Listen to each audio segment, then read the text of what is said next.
ভেনেজুয়েলায় পরপর দুই শক্তিশালী ভূমিকম্পের আঘাতে নিহতের সংখ্যা বেড়ে 920 জন দাঁড়িয়েছে। আহত হয়েছেন আরও 3360 জন। ধ্বংসস্তূপের নিচে এখনও আটকে আছেন অন্তত 172 জন। নিখোঁজের তালিকা ছাড়িয়েছে 50,000।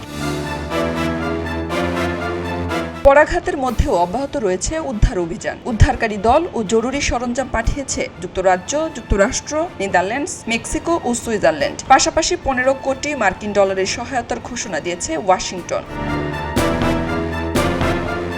ভূমিকম্পে ভয়াবহভাবে ক্ষতিগ্রস্ত হয়েছে ভেনেজুয়েলার উত্তরাঞ্চল। চারদিকে ধ্বংসস্তূপ, বাড়ছে প্রাণহানির সংখ্যা। আহত হয়েছেন কয়েক হাজার মানুষ। এখনও শতাধিক মানুষ ধ্বংসস্তূপের নিচে আটকে আছেন। সবচেয়ে বেশি ক্ষতিগ্রস্ত লাগুয়াইরা অঞ্চল থেকে এখন পর্যন্ত 200 জনের বেশি মানুষকে জীবিত উদ্ধার করা হয়েছে। অন্তর্বর্তীকালীন প্রেসিডেন্ট ডেলসি রদ্রিগেজ জানান, মূল ভূমিকম্পের পর এখন পর্যন্ত 214টি পরাঘাত অনুভূত হয়েছে। এতে উদ্ধার অভিযান আরও ঝুঁকিপূর্ণ ও কঠিন হয়ে উঠেছে। এরপরও জীবিতদের উদ্ধারে দিনরাত কাজ করে যাচ্ছেন উদ্ধারকর্মীরা। রাজধানীর কারাকাস সহ বিস্তীর্ণ এলাকায় শত শত ভবন, হাসপাতাল, শিক্ষা প্রতিষ্ঠান, শপিং সেন্টার এবং হাজারের বেশি অবকাঠামো ক্ষতিগ্রস্ত বা ধ্বংস হয়েছে। আহতদের চিকিৎসার জন্য অস্থায়ী চিকিৎসা কেন্দ্র চালু করা হলেও চিকিৎসকরা জানিয়েছেন, দুর্যোগের আগেই হাসপাতালগুলো ওষুধ ও চিকিৎসা সামগ্রীর তীব্র সংকটে ছিল।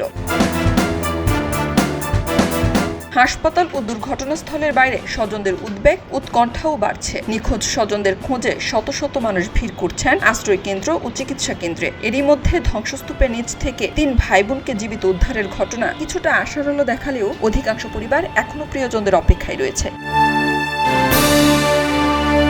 বুধবার রাতে মাত্র 1 মিনিটের ব্যবধানে রিক্টার স্কেলে 7.2 এবং 7.5 মাত্রার দুটি শক্তিশালী ভূমিকম্প আঘাত হানে। দ্বিতীয় ভূমিকম্পটি 1900 সালের পর ভেনেজুয়েলায় আঘাত হানা সবচেয়ে শক্তিশালী ভূমিকম্প হিসেবে বিবেচিত হচ্ছে।